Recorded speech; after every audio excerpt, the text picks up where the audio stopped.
Hello friends, this is Jyoti Verma. Today I am going to start with Learning and Teaching Unit 2. जैसा कि Learning and Teaching Unit 2 के अंदर हम कई videos देख चुके हैं जिसके अंदर हमने रॉजर्स की थ्योरी, स्किनर की थ्योरी और भी कई ऐसे साइकोलॉजिस्ट की थ्योरी हमने देखी है जैसे कि बंडूरा और वाइगॉस की, इन सब की थ्योरीज़ को हमने पढ़ा है। आई होप आपको सारी वीडियोस पसंद आई होंगी और आपने अपने सारे पॉइंट्स क्लियर किए होंगे। तो आज हम स्टार्ट करते हैं अपना next topic learning and teaching का, जिसके अंदर हम पढ़ने वाले हैं अनुभूति और अधिगम यानी कि कॉग्निशन एंड लर्निंग को प्रभावित करने वाले सामाजिक सांस्कृतिक कारक यानी कि socio cultural factors influencing cognition and learning. इसके अंदर हम इसके बारे में पढ़ेंगे कि कॉग्निशन और जो लर्निंग है उसको किस तरीके से प्रभावित करती है हमारी सामाजिक सांस्कृतिक जो कारक हैं, फैक्टर्स हैं। आगे हम देखेंगे इसके अंदर यह एक आम धारणा है, मतलब ये एक जनरल कंसेप्शन है एक तरीके से कि अधिगम का शिक्षार्थी के अंदर की प्रक्रियाओं से कोई लेना देना नहीं है। विडंबना यहाँ है कि एक व्यक्ति की संस्कृति, जो एक व्यक्ति की संस्कृति होती है, उसका कल्चर होता है, कई मायनों में अधिगम के लिए मुद्दे निर्धारित करती है। मतलब वो क्या करती है कि बच्चों को अधिगम निर्धारित कर, मतलब उसका एक अधिगम करने के लिए मायने जो होते हैं वो क्या होते हैं, वो उसकी संस्कृति से ही आते हैं। ऐसे मुद्दे उसे अपनी संस्कृति से ही मिलते हैं। यह अधिगम की सामग्री का निर्णय लेती है, मतलब जो अधिगम है उसकी सामग्री का निर्णय लेती है, क्योंकि ज़्यादातर सामग्री जो होती है अधिगम की वो हमारे कल्चर से रिलेट करती है। तथा अधिगम के समय जो लर्निंग का टाइम होता है, अधिगम के समय और प्रक्रियाओं को प्रभावित करती है। मतलब लर्निंग के समय पर वो उसकी प्रक्रिया को, लर्निंग की प्रक्रिया को, प्रोसेस ऑफ लर्निंग को बहुत ज़्यादा प्रभावित करती है, इफ़ेक्ट करती है। आमतौर पर अगर हम कहें, आमतौर पर अधिगम की सामग्री, जो अधिगम की सामग्री होती है, विषय वस्तु होती है, और अधिगम की प्रक्रिया उस संस्कृति से बहुत ज़्यादा प्रभावित होती है जहाँ अधिगम होता है, तथा शिक्षार्थी की सामाजिक संपर्क प्रक्रिया से भी प्रभावित होती है। मतलब जो समाज की संपर्क प्रक्रिया होती है उससे भी प्रभावित होती है। क्या प्रभावित होती है? हमारी लर्निंग। किसकी लर्निंग? शिक्षार्थी की लर्निंग, यानी कि स्टूडेंट। कुछ महत्वपूर्ण सामाजिक सांस्कृतिक कारक, यानी कि जो सामाजिक सांस्कृतिक कारक होते हैं, सोशियो कल्चरल फैक्टर्स होते हैं, जो अधिगम एवं अनुभूति यानी कि कॉग्निशन एंड लर्निंग को प्रभावित करते हैं, उनमें से निम्नलिखित हैं। तो फर्स्ट हम देखेंगे सांस्कृतिक मूल्यवान विचार, यानी कि कल्चरली वैल्यूएड फैक्टरी। तो इसके अंदर क्या है?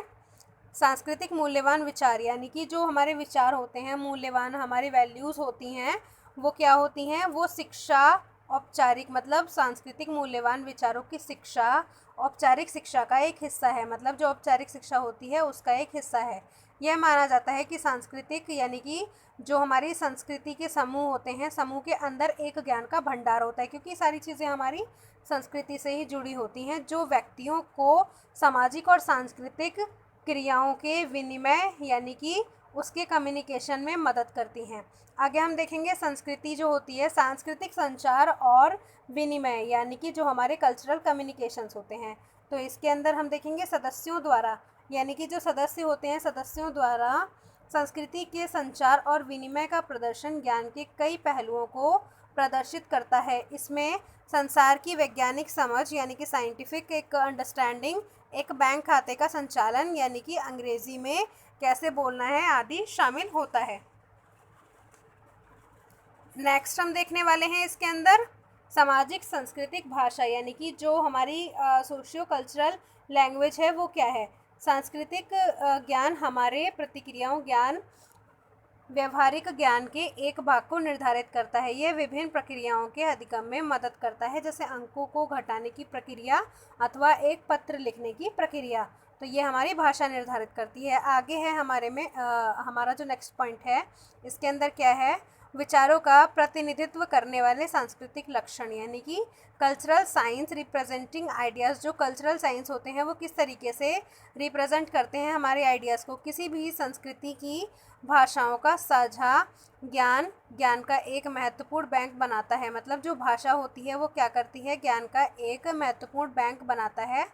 एक संस्कृति या समाज में बोली जाने वाली और लिखित भाषाएं, मतलब जो हमारी संस्कृति में या समाज में जो बोली जाने वाली लिखित भाषाएं होती हैं, शारीरिक भाषा, सामाजिक अवधारणा आदि अनुभूति और अधिगम को प्रभावित किस तरीके से महत्वपूर्ण तरीके से प्रभावित करती हैं। नेक्स्ट हम देखेंगे विचारों का प्रतिनिधित्व करने वाले सांस्कृतिक लक्षण यानी कि कल्चरल साइंस रिप्रेजेंटिंग आइडियाज़। तो इसके अंदर क्या है, अलग अलग संस्कृतियों के भिन्न प्रकार के संकेतों का जो साइंस होते हैं, संकेत होते हैं, उनका प्रयोग विचारों को जोड़ने और संबंध स्थापित करने हेतु किया जाता है, मतलब उसको रिलेट करने के लिए किया जाता है। विभिन्न प्रकार के जानवरों के नाम का ज्ञान, मतलब जो विभिन्न प्रकार के जानवरों के नाम का ज्ञान होता है, उनकी विशेषताओं की खोज में आधार बनता है और झुंड में उन्हें पहचानने में हमारी मदद करता है। नेक्स्ट हम देखेंगे लास्ट पॉइंट, संस्कृति संस्थाओं के प्रभाव, यानी कि जो सांस्कृतिक संस्थाएं हैं उनके प्रभाव किस तरीके से हमारी लर्निंग पर और कॉग्निशन पर पड़ते हैं। Influence of cultural institutes. तो इसके अंदर है सांस्कृतिक संस्थाओं की यह जिम्मेदारी है कि सांस्कृतिक मूल्यों को ज्ञान अधिगमकर्ता के पाठ्यक्रम में शामिल किया गया है। विभिन्न राज्य और राष्ट्रीय स्तर पर विभिन्न सांस्कृतिक संस्थाओं के शैक्षिक नीति निर्भरता उपयुक्त सामाजिक सांस्कृतिक उन्मुख अधिगम परिणाम सुनिश्चित करता है।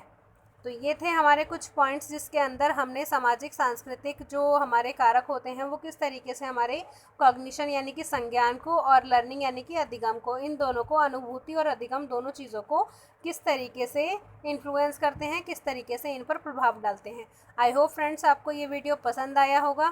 Thank you so much friends for watching this video. मेरे चैनल को सब्सक्राइब करें, वीडियो को लाइक करें, शेयर करें एंड कमेंट करें, and please press the bell icon for other notifications. Thank you so much.